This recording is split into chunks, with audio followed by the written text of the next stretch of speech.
كمال خياط من جامعة ميزوري بيرولا ميزوري. لي شرف أن أكون معكم اليوم بنقابة المهندسين بالقاهرة. غرفة ظريفة كتير. أنا بدي أقول الليكتشر تبعي بالإنجلش اليوم إذا اتس أوكي. اوكي. ثانك يو. بفهم عربي كثير بس الحكي شوي صعب. صار لي 45 سنة خارج الوطن العربي. أنا professor at Missouri University of Science and Technology, and my areas of research is quite large, but mainly high performance concrete with adaptive rheology, and today I'm going to talk about repair materials, and basically I'm going to go with case studies.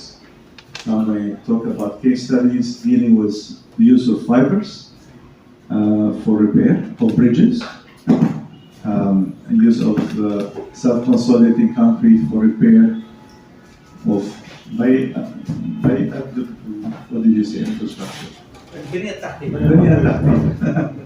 Infrastructure, SCC for repair of infrastructure, and also some cement grouts and epoxy grouts for repair of bridges underwater. And then finally, self-leveling mortars for repair of annual spacing of water pipes. So it's all case studies that I think is of interest to engineers, practicing engineers. So this is a bridge in 2017 in Missouri with Missouri DOT, Department of Transportation, that we were asked to come up with a solution to replace the bridge deck.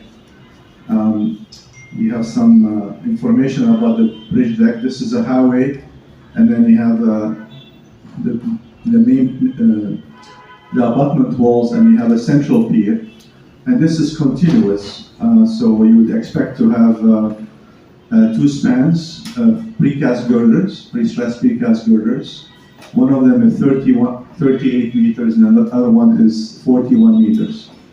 But the concrete slab that is going to be cast is going to be continuous.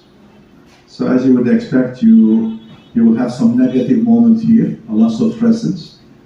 And there were some concerns about cracking of the bridge deck due to shrinkage, but also due to very, very high tensile stresses over the pier and the bridge deck. So we've been working on the use of fiber reinforced concrete as self-consolidating concrete, or fiber reinforced concrete as super workable concrete. إذا في أي سؤال please go ahead. يعني لا تنتظروا.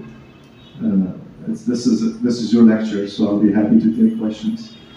Most of them were made with steel fibers, 0.5% by volume. Most of them have the same water to binder ratio, 142.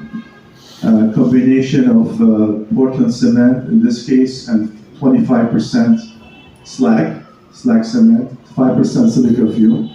The one I'm going to talk more about is this one, 30% fly ash and 4% expansive agent. So expansive agent is to reduce shrinkage.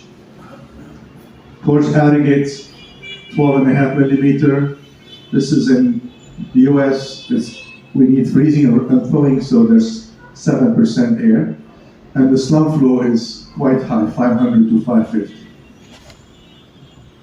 So in our research work, we did different type of fibers, metallic fibers, combination of either macro fibers, 30 mm, or macro and micro fiber, so 30 mm. And if I go here, it's okay? Yes. So this is combination of steel fiber and microfiber, this one and this one. And then this one here is polypropylene fiber, polyethylene fiber. And the last one is a combination of synthetic and steel fiber.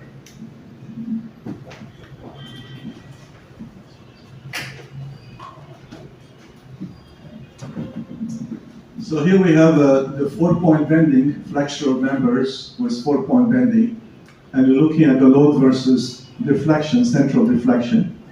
And if you don't have any fibers, this is the blue one, you increase the load until you have cracking, and after that you have load, you lose your load carrying capacity very quickly.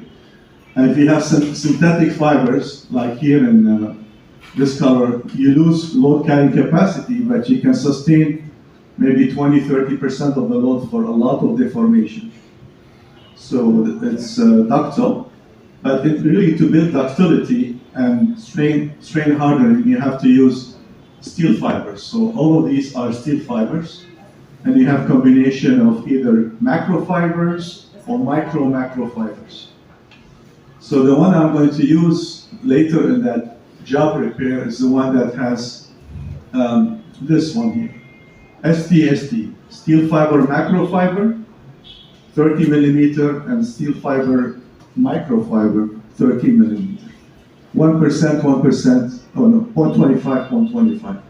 You can see that after the initial loading, it keeps increasing, and then after that you have strain hardening, and then you have a lot of energy that can be dissipated before cracking. Sorry, before going to step, I'd like to ask you about polypropylene fiber. Yes. Yes.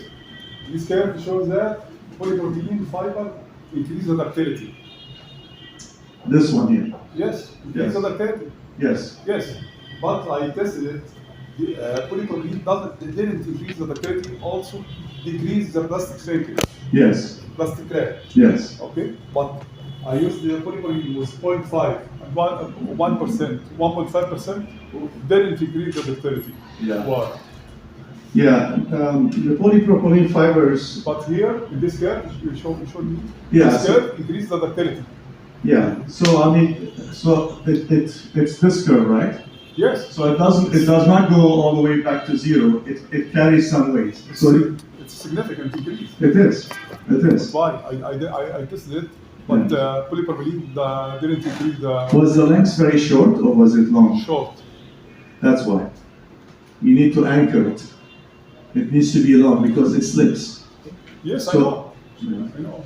But you can consider it as a micro steel fiber. Yes. Yes. But they didn't increase. They did not. Yeah. I used the available in Egyptian market. Yes. You went all the way to 1%. By the way, I read ACI 544. Yes. I think you're quite sure now. Okay, 544. Yes. Okay.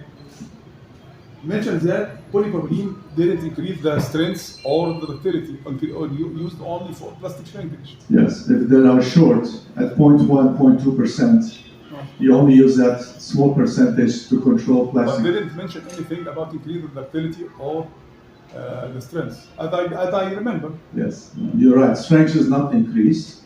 Also ductility. Ductility, relatively to no steel fibers, is quite good.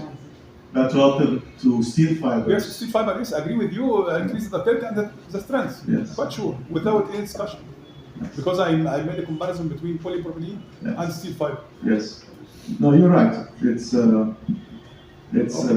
if it's well bonded and you have enough of it, it's going to give you ductility. If not, it's going to. So this curve is weird for me. Yes, yes. But it's typical curve.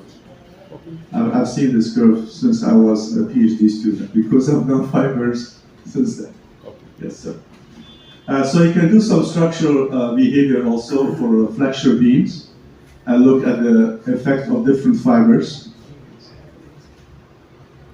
And here we are comparing three reinforced concrete beams with the same amount of steel reinforcement.